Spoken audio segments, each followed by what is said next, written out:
Welcome back to Speaking History, friends. In today's video, we'll delve into the life of one of history's most notorious rulers, Nadir Shah, a man whose orders led to the beheading of 300,000 people in just 5 hours. But was this cruelty inherent or a result of the tragic circumstances inflicted by his close ones? Let's explore. Nadir Shah was born on November 22nd, 1688, in a small village in Iran. His father was a fortress commander, but tragedy struck early in Nadir's life when his father died, leaving him at the mercy of his greedy uncle, who seized control of the fortress. Despite a painful and challenging childhood, these hardships only strengthened Nadir's resolve.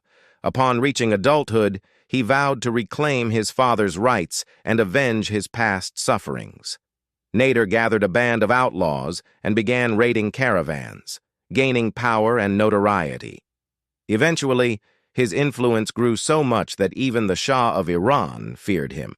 After seizing power and assassinating his uncle, Nadir took control of his father's fortress and soon became a formidable force. His military prowess earned him a position in the Shah's court, where he achieved numerous victories, including defeating the Ottoman Turks and the Afghans and reclaiming lost Iranian territories from Russia. Nadir's ambition knew no bounds. After deposing the Shah of Iran, he crowned himself king and set his sights on Kandahar and eventually India. By the time he reached Delhi on March 11, 1739, he had already defeated the Mughal emperor Muhammad Shah Rangila, whose incompetent leadership left Delhi vulnerable. The residents of Delhi were initially shocked, but soon began to revolt against Nadir's forces. The situation escalated when a bullet meant for Nadir struck his commander instead. Enraged, Nadir ordered a massacre, resulting in the deaths of 300,000 citizens. The once thriving city of Delhi was left in ruins, with bodies piling up in the streets, making it impossible to walk without encountering the stench of death. Following the massacre, Nadir turned his attention to the Mughal treasury, looting jewels, gold, and other valuables. He demanded an additional 20 million rupees, forcing the Mughals to empty centuries-old vaults.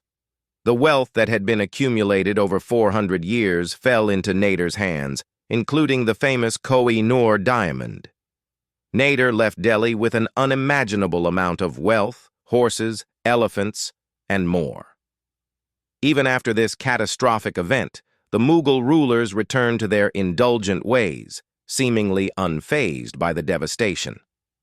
On his way back, Nadir reached Lahore, where the terrified citizens, aware of the Delhi massacre, surrendered their wealth to him.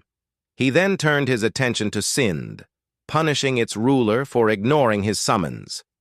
Nadir Shah's reign marked the peak of Iranian power, earning him titles like the Napoleon of Asia and the Second Alexander.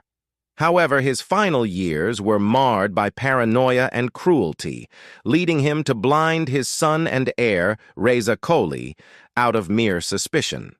Eventually, this led to multiple uprisings against him. In 1747, Nadir Shah was assassinated by his own guards, ending his tyrannical rule. After Nadir Shah's death, his Afghan commander, Ahmad Shah Abdali, became his successor. Stay tuned for more details in our next video. If you enjoyed this video, don't forget to like, share, and subscribe to our channel. We'd love to hear your thoughts, so drop your feedback in the comments section below.